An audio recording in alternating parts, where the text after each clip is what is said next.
Good morning, this is case D 15-510379-D, Alicia Crockford versus Angel Crockford. Counsel, state your appearances, please. Thank you, Your Honor. Dan Anderson, 9955. I'm appearing for Byron Mills. He represents Ms. Crockford, who's present. Thank you. Good morning, Your Honor. John Keller, bar number 6012 on behalf of Mr. Crockford, Your Honor. We would ask under ECR 5.02 to have a closed hearing. Okay, all right.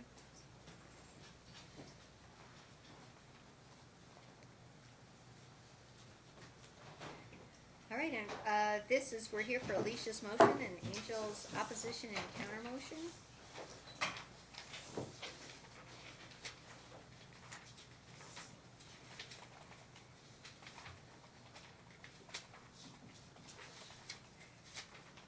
This case is getting quite a history here.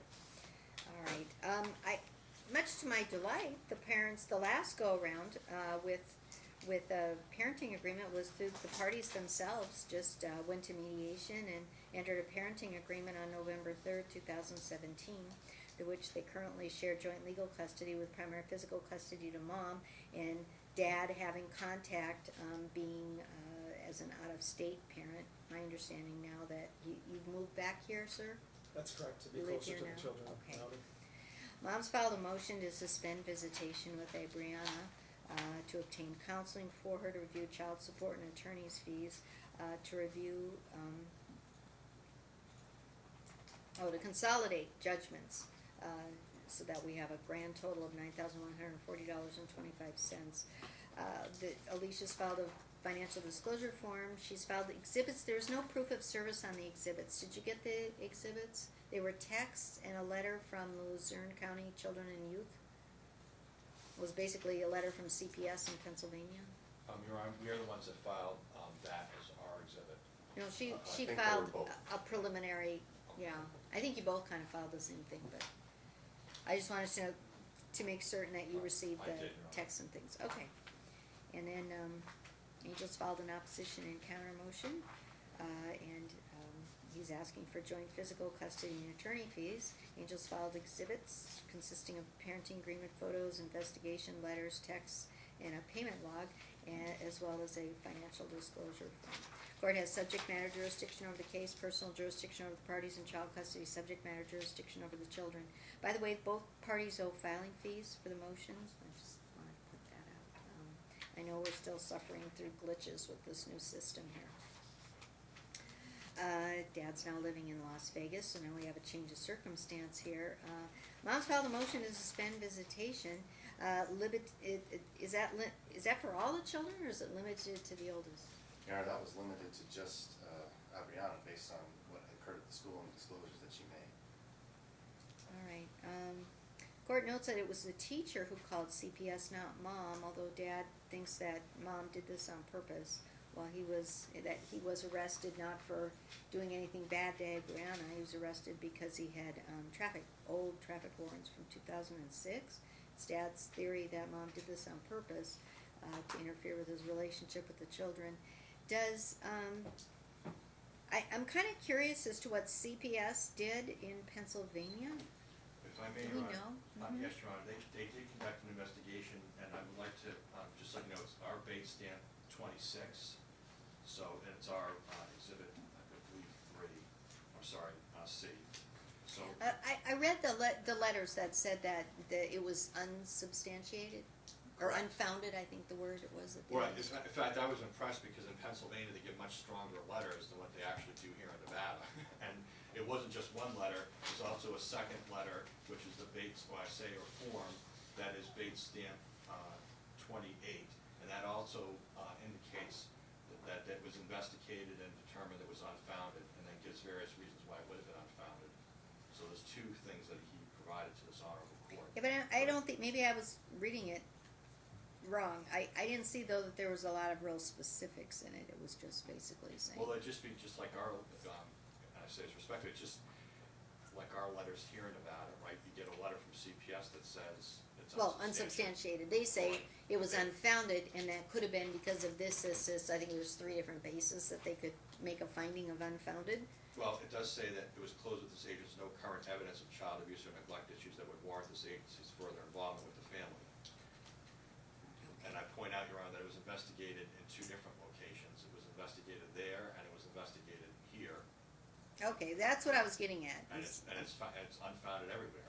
Well, I So- beg to differ, Your Honor, on whether or not it's been investigated here. Okay, well, hang on, Okay. I'll find out.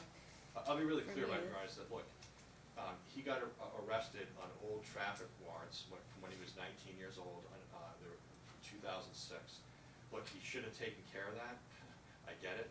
It certainly wouldn't be any grounds to like revoke his visitation or custody in any way.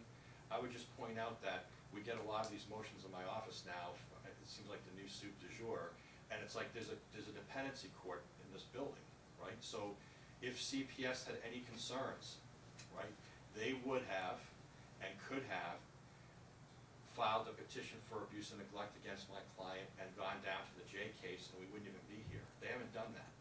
They haven't done that. Then this morning, I get a supplement, because he's having to answer everything on an OST, and the motion has everything in the kitchen sink, not just the most relevant information, which is that we have spring break starting on Friday. They got all kinds of stuff in there. This morning I get the police report from Clark County School District, and they investigated. I don't know if you had a chance to look at that, and they're saying they didn't find any evidence to back up the claims, and that therefore he wasn't charged with anything along those lines, right? So we've had CPS involved, we've had the Clark County School District involved, we've had a police report, we have CPS in Pennsylvania, and no one has found it's completely 100% unfounded. And yet, here we are, trying to restrict his visitation when there's a mechanism that if they did find something in any way, shape, or form that was a concern, they can step in and stop visitation, right? So, that's the proof. And as you know, Your Honor, the court can get, everyone gets redacted records from CPS, so the court would also have access to that. But my client's position is very simple, is that, look, he had the summer of 2015, the entire summer with the kids. He has half of Christmas. He has Thanksgiving. He has every spring break. And since 2017, on top of that, they agreed that he was exercising 2 one-week vacations here at his cost here in Nevada, which he's done. So the kids, month after month and year after year, for a long period of time, no issues whatsoever, 0. He then sends, I'm just asking to look at the timing of this, he then sends information to her and says, hey, I'm moving to Nevada, right? And by the way, I know you have many, many cases, and this one had a lot of moves. These parties had moved a lot. One of the reasons he had this warrant was that they weren't even living here since 2008, and then they were in Louisiana, and then they were in, I think it was Florida, and then they were back here again. But one of the things I just want to point out is that when we look at the timing of the case, he tried to work it out with her because obviously the schedule that's in place is an out-of-state schedule. It gives him the whole summer, the whole summer. The summer's coming up. She was reluctant or resistant, and we can share the text messages in any way, shape, or form. The mediation agreement that they signed, and which was signed by the court as an order, says that they're to go to mediation if there's an issue. So he sets up the mediation, which is supposed to take place on April 15th, right? And then all of a sudden, 7 days later, right, here it comes a complaint that supposedly the child's being abused and neglected, and we have all these terrible things allegedly happening, right? But no hospital records, no prior police reports, no previous complaints. The only thing that had changed is Dad's going to live here now. He has a fiance and 2 children. She has a significant other that we're alleging that she would prefer to be more involved with the kids than him, right? So that this is not an unusual fact pattern, right, that we ever have down the courts down here.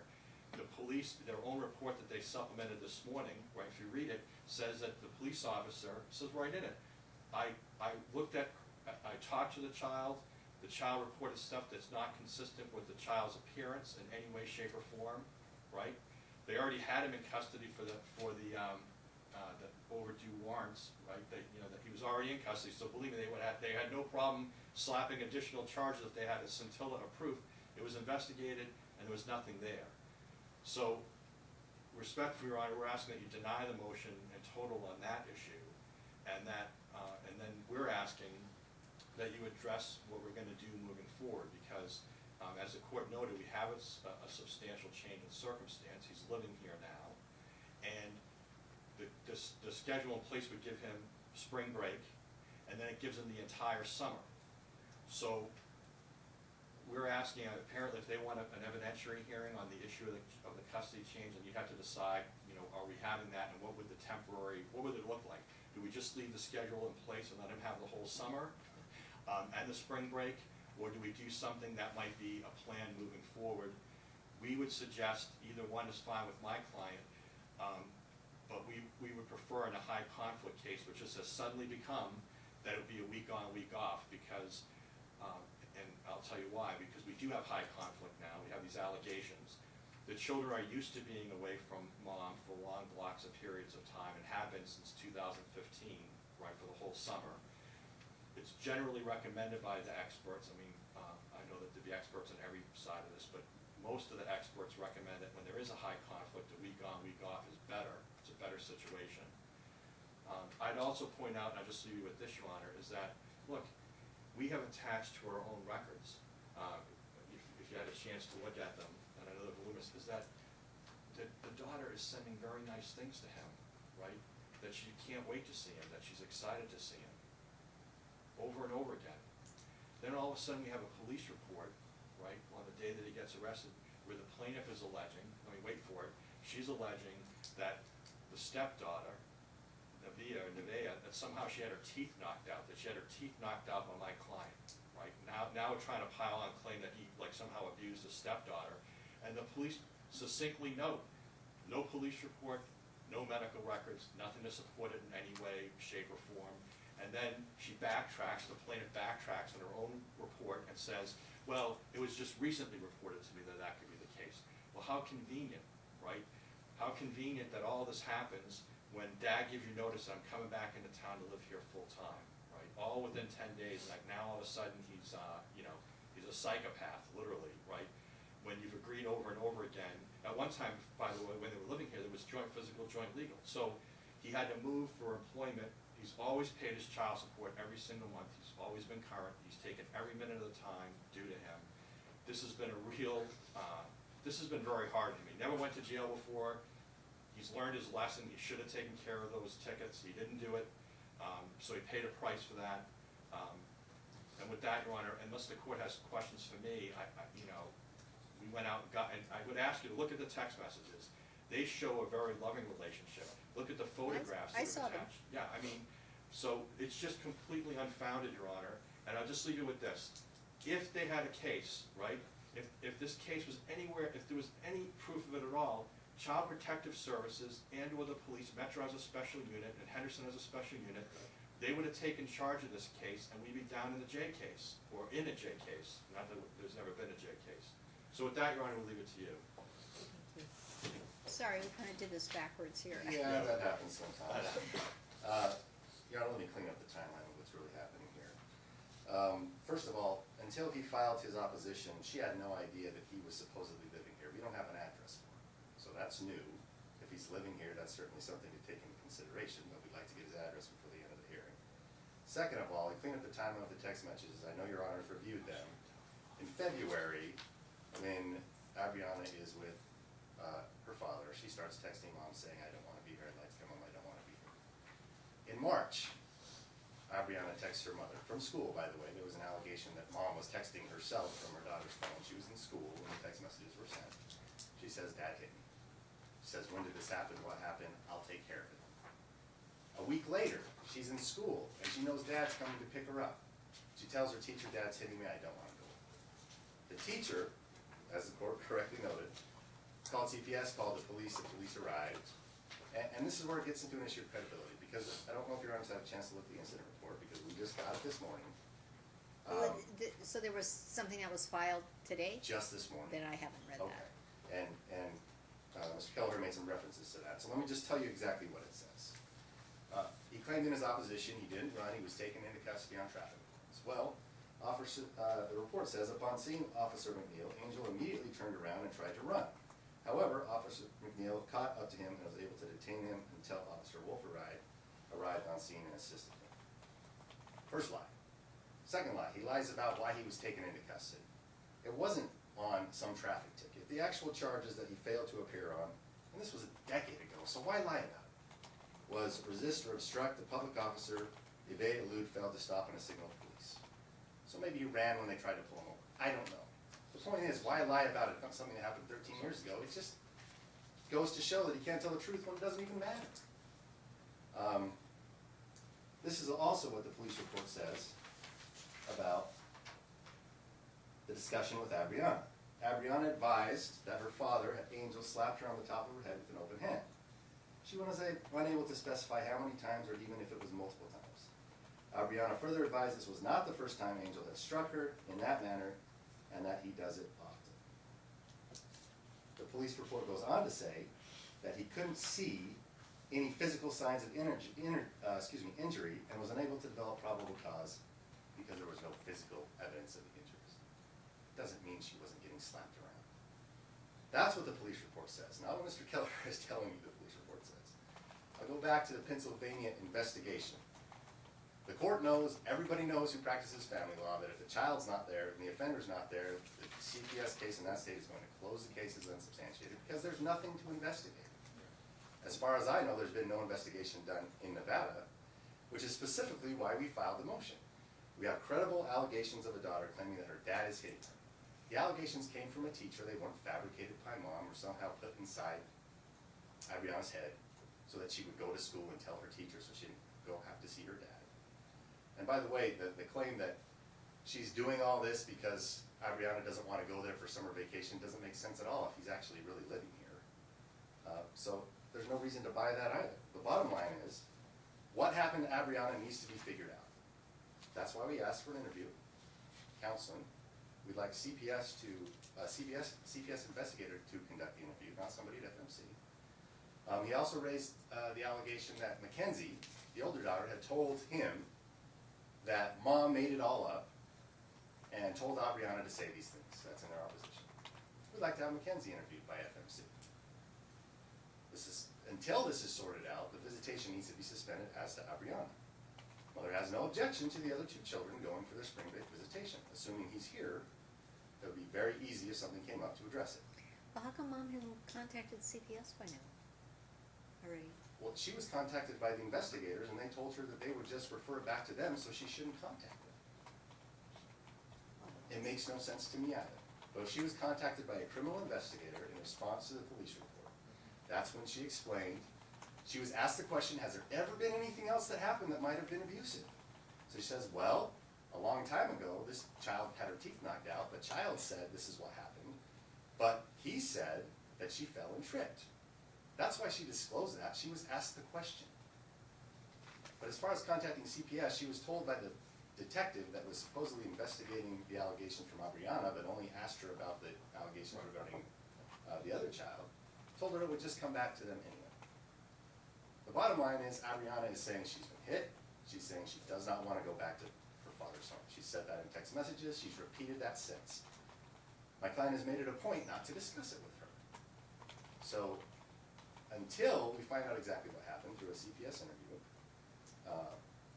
visitation to Abriana needs to be suspended. And the other, the issue regarding the finances, if it's true that something was discharged in bankruptcy, fine, show me the proof. We'll figure it out. We'll figure out exactly what is up. We don't need a ruling on that today. I have no problem looking at bankruptcy records. My client says she's never seen it, if that's the case. Let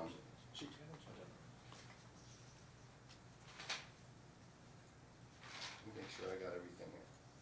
Oh, yeah, so the interviews, the counseling, I'd like to defer the mediation appointment until the results on the interviews comes back.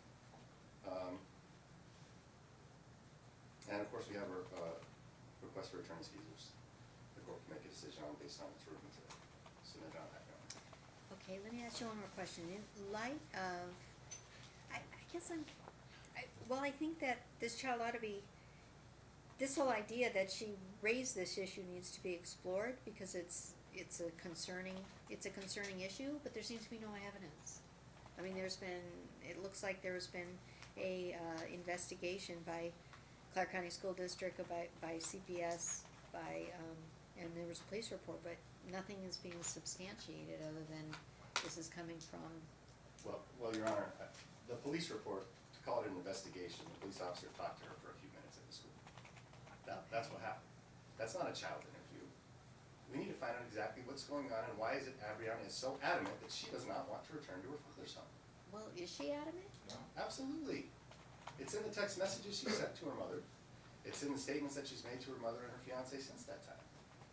So he can say that she sent all these loving text messages, that's fine. It's not surprising that a child would want to express those feelings to a parent, even in an abusive situation. We have a credible report from a teacher that Abriana said these things. Abriana's confirmed these things to the mother since then. And the last thing I wanted to point out, Your Honor, and I forgot to earlier, is he says that he talked to Abriana about this and mom told him to make up the whole thing. How did that happen? I want to know how he spoke to his daughter when he's been in jail until Monday, I believe, is when he was released. That should be concerning in the least. Again, I'll submit around what I offered earlier. I'll be really clear, like, and the court just put its finger on it right there. Pennsylvania worked with Nevada, right, because the allegation, right, these allegations that are being made would have occurred, right, in Pennsylvania as well as in Nevada, so they worked together. No, I guess, Right, that's why I so- was wondering, what did they actually do? Because my understanding of what CPS does is like what Mr. Anderson says, if everybody's not here, or the child's not here, they really aren't that interested, they're gonna close a case. It's unfounded because they don't My understanding, have Your Honor, is the that evidence. they had the investigators here working with them, and they also had the police department. So there would be work as well. CPS records here. Correct, Your Honor. And I'll be really clear on, is like, if you just look at like the text messages, right? Here's a text I message. saw, of her. I read them. This is from that day, like, which you don't have, right? Because it's saying, oh, she's so terrified. Dad's at the school, right? Dad's at the school and says, and there's a nice conversation back and forth, right? Brother's wearing a pink backpack. Are you okay? I'm fine. Okay, we're at 7-Eleven. Do you want something? Then she says soda and candy. Okay, what kind? This is from Dad. Sprite. Okay, got your Sprite. I'm here. Are you okay? Hello. And then that's it, right? So all I'm saying, Your Honor, is simply this: is that if their report, right, is that somehow, right, this other daughter, they're trying to rope in this other daughter now, the stepdaughter from years ago, and claim that somehow Dad years before had bashed out the kid's teeth, right? That was investigated in their own report that they gave me this morning. Twice, there were 2 officers that discussed that.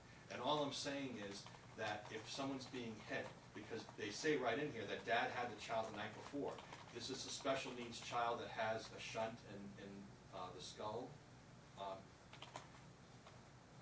There was no evidence in any way, shape, or form. And in fact, the mom says that she's never seen any physical evidence. In her own statement to the police, that she's never seen any physical evidence of that. So respectfully, Your Honor, they're asking you, right, to take over a CPS investigation. Look at what they're asking you for. They're now saying you order CPS to go do an interview and do work in this case and cancel the mediation which you have control over, right? Like, you know, don't do what these parties had agreed to prior. Forget all that, and then you should come in and take over the CPS investigation or reopen a CPS investigation and direct them how to act. And respectfully, we haven't really ever seen that done. Like, they know what to do. And if there was a case here, they would have brought it. That's what they do. And I don't know how much more investigation there could have been. I'll leave you with this, Your Honor. This idea that he somehow fled or took off, right? As we explained, he had a phone, right? His name was called and he was walking. He stopped. He wasn't tackled or anything else.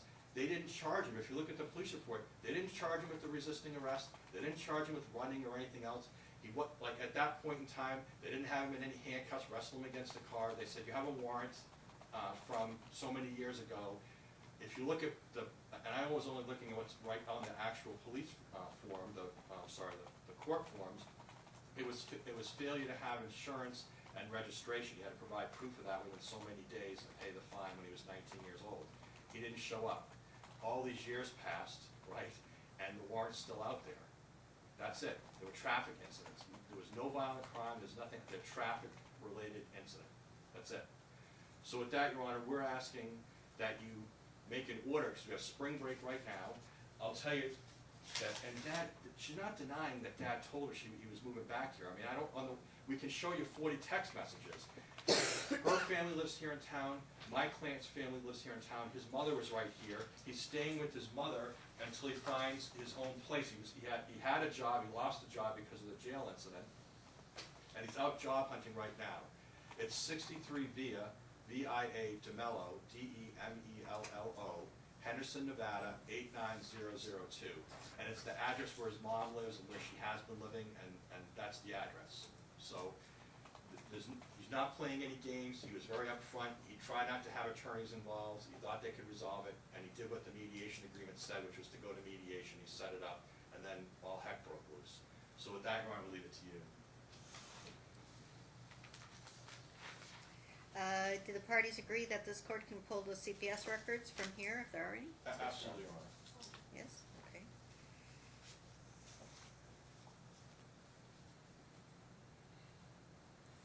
All right,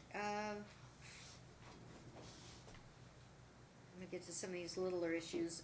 Mom's motion to prohibit derogatory statements, that's, granted, it's mutual. Nobody's to make derogatory statements about, the other parent to the children.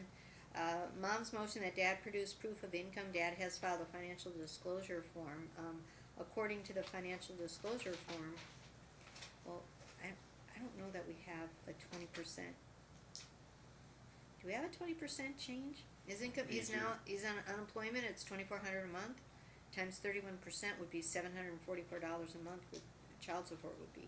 But it just now occurred to me, I don't know if that is unemployment Will be income. 29%, Your Honor, and. Or 29, Yeah, sorry. I know. Here's one, you'll have to look at all these issues, Your Honor, because when they came in 2017 and you were presiding at that time, they had made a deal in front of you that he was paying for all the airfare.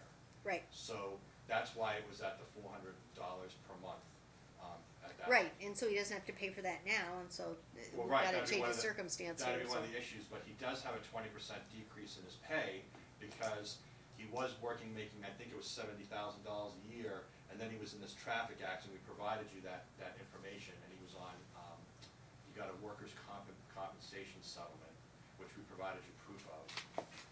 And then it's just right now unemployment, and he's job hunting. Well, at 2,400, his child support should be $696 then, you wouldn't get a travel deviation anymore. Right? That's correct, Your Honor, unless, if, one of the issues would be, like, are we instituting a week-on, week-off schedule and going to a joint physical temporarily right now? Well, the court can't do that at a motion hearing. Okay, So I am gonna send the parties to mediation to start work, because this is a change of circumstance, dad now is living here, so the parties have to go into mediation and deal with that. In the interim, dad's child support then changes to $696, and that'll be effective this month in April. okay. I'm gonna have council resolve the judgment issue, cause it sounds like there's offsets and things, and it's not that big. Again, dad's counter motion for joint physical custody, parties are gonna go to mediation, I can't just jump to it week on, week off. Well, then we're asking, Your Honor, that you just enforce the agreement as it stands. He would get spring break, and he'll get the whole summer. Right, there's no reason not to do Yeah, that. I mean, So that's what it's, we'll do. unless the parties agree to something Right. different, and council Right. maybe work something out, because it seems to be silly when you have a parent here to do that, I can't but I change the No, I schedule understand. without an evidentiary hearing, I mean, I'm not allowed to do that unless, mom agrees. And There's a so we would ask that you stipulation, just she's up leave there that. saying no, that- so. They have that mediation scheduled for April 15th. We ask that you leave it there. And I understand they don't have to reach any agreement there. In the meantime, he'll just exercise the schedule that he has until we come back. Right, and that's what it's gonna be, but now we have to deal with A. Browna. Is there, I don't have any success with saying, having CPS do anything. I mean, they're not under And Your Honor, my my only control. reason The I judges in the suggested that juvenile is- division do, but not, Right, was because of the specific allegations that she was making. I wanted to make sure someone who would be able to ferret out whether or not these were true or substantial. right. Then My you have to do it. problem is, how do we get it done really quickly? Because the longer that this goes on, usually the worse this kind of stuff starts to get. And right now I'm not really finding anything, it's troubling that the child would say this, okay? And again, reported to the teacher, this didn't go from mom to the police, it went from the teacher to the police. And in that case, we can have FMC conduct both the interviews with Mackenzie and Fabian. They brought Mackenzie into this saying that she said that mom made all this stuff up. Well, how about if we do an observation, dad and the child? I'm not sure that that's gonna yield any information with dad sitting there watching her. I could do it at the same time. They can interview her first, they can interview the child first and then have, I mean, because mom's claiming that the child doesn't wanna have anything to do with dad, dad's claiming that the child's perfectly fine with If we're dad. gonna do the interview and then the observation, I wouldn't object. You object?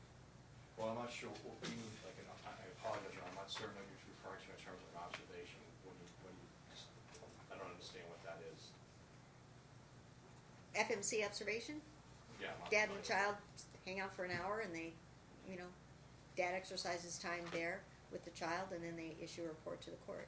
So I can find out, I can get to the bottom, is child interacting with dad normally and regularly? And Right. this is now an issue because we have a special needs child that maybe then this child should have counseling or something like that with both parents to participate, figure out why this child is making these kind of allegations. Well, I'm just concerned, Your Honor, that every day that goes by, because if what we're saying is accurate, that the child's being coached that, hey, you can spend the whole summer Well, with your that's cousins. dad's side, and mom's Well, side I understand is that, that but- it's, that the but- child got hit by dad, and so that could be troubling, so I, you know, kind of try to balance in Well, the no, I middle. understand that, all I'm saying, Ron, is that every day that goes by that dad doesn't get to see the child, right, it harms his relationship with that child. It does, and that's why I so- want something done quickly, and I don't want it prolonged. I don't want to be waiting for therapists somewhere, you know, 2 or 3, 4 months down the road. I don't want to start going in that direction, because again, I don't have, it's troubling that the child would say this, certainly.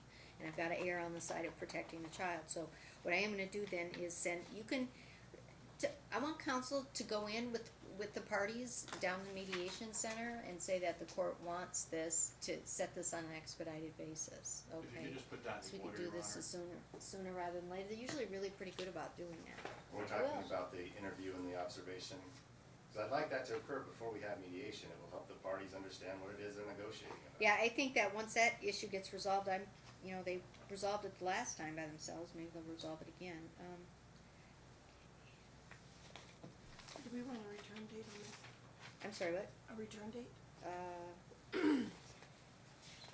Let's have a 30-day return date. Okay. And if this report gets done quicker, council can contact Chambers and I can put it all expedited on a calendar. So what are we doing for spring break then, Your Honor? He's getting the other children, but not her, is that? Until we get through the observation, okay? I said it on even a sooner time, I just don't want I'd rather have it waste on a everybody's sooner time. I know, I'd rather just get it as soon as humanly possible, Your Honor, because like 30 days is a little, it's, you know. Your Honor, if the report comes back with the interview and observation before then, Mr. Kelleher wants to get something on with the court, we won't object to it before the 30-day date, that's fine, but we should have that 30-day date just in case it takes some time. Just in case what? The report takes some time coming back. So he would have no contact, I just want to make sure, like, so he doesn't get any phone calls, nothing for at least 30 days, I mean, Is that what's happening now? right, yes, right. He has no Is mom contact. cut off all Your contact? Honor, he's been in custody till Monday, from when he was arrested until 2 days ago, is that Right, right? but he was making phone calls, Ron, he was talking, like he had paid $600 and called everyone and their brother, and was talking to his kids and his fiancée and everyone else, but she's not amenable to him talking to, Ariana. And I'm just saying that, and I understand, I understand the court wanting to protect children, I get that, right?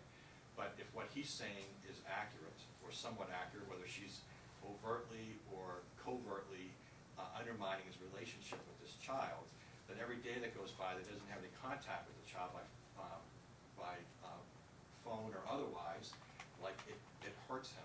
It hurts their relationship. There's no all the experts will say the same thing on that issue, and as we stand here today, Your Honor, it's been investigated. I understand the court's taken it to another level, but it has been investigated and no one has taken any action.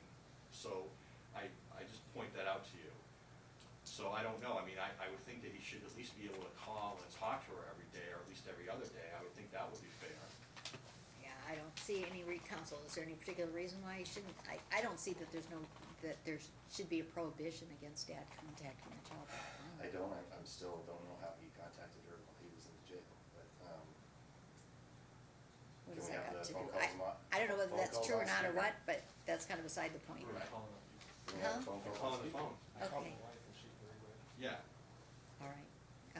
Which to me, it doesn't matter. It's troubling to me that someone who's been accused of something is contacting the victim through a third party while they're still well, he's not he wasn't, there is no victim. What we're saying, Robert, is he wasn't I wanna make that really clear, he wasn't I know, charged he yet. wasn't in Right, jail for exactly. that particular Right. reason, okay. Right. Between 7 and 7:30, Dad can have phone contact. Every day? Yep, Okay, thank you, Robert. He'll initiate? yeah, Okay. Dad's to initiate. And Mom can have phone contact with the other children during Dad's time. Same time? Yep.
So that would have had to be discharged on something other than child support. Yeah, that would have something.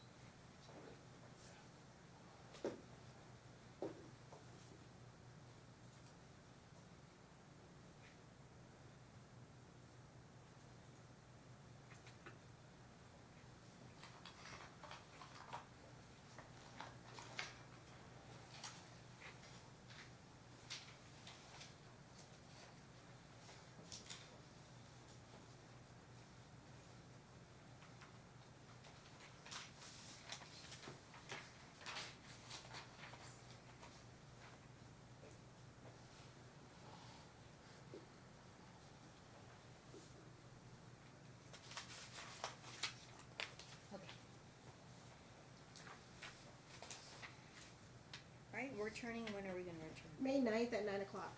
Okay, and if this gets done any sooner than that, and council don't resolve what the next step is, or that Dad's time just start going back to normal, then, actually, it would, Dad would just be missing spring break, right? Cause he has spring break and then he doesn't have anything till summer, is that right? That's correct. Under the current orders, okay, so we can deal with, if there's a problem, okay, say this all comes out to be for naught, we can deal with spring break and then kinda make up time, Correct. okay? Yes, Alright, sure. so, I understand. so we really don't have any huge rush in getting Yes, the sir. reports done, but we do wanna try to tackle this and get to the bottom of this and find out what's going on, because, again, for a child to say something, you gotta at least figure out why she's saying that, okay? And I'm sorry, my client did ask me, I want to make sure that I, so are they going to mediation on April 15th or? Yeah, what they're gonna do is they're gonna go first the child's gonna be interviewed, followed by, an observation with Dad, and then they're gonna issue a report about the interview and the observation. The parents are gonna read that report, and then they're gonna go into mediation, okay? So they'll have the assistance of that report, okay? When we come back here, then, if the parties don't reach an agreement in mediation, this case is not resolved, then the court's gonna figure out where we're gonna go from here, okay? We're gonna, they'll just have to reschedule the 15th after the report. Then. Pardon me? The 15th mediation is just gonna kick till the end, correct? Yes. Okay. Yes, And that's yeah, what you're and then Right. meanwhile, council are gonna deal with the money issues and whatnot, and I'll deal with any other odds and ends when we come back. Do we need an order? Okay, yes, we need an order, who else, I'll Mr. be Anderson? very Okay, it's due, April 22nd, Mr. Kelleher, May 2nd, sign it, thank you. Thank you.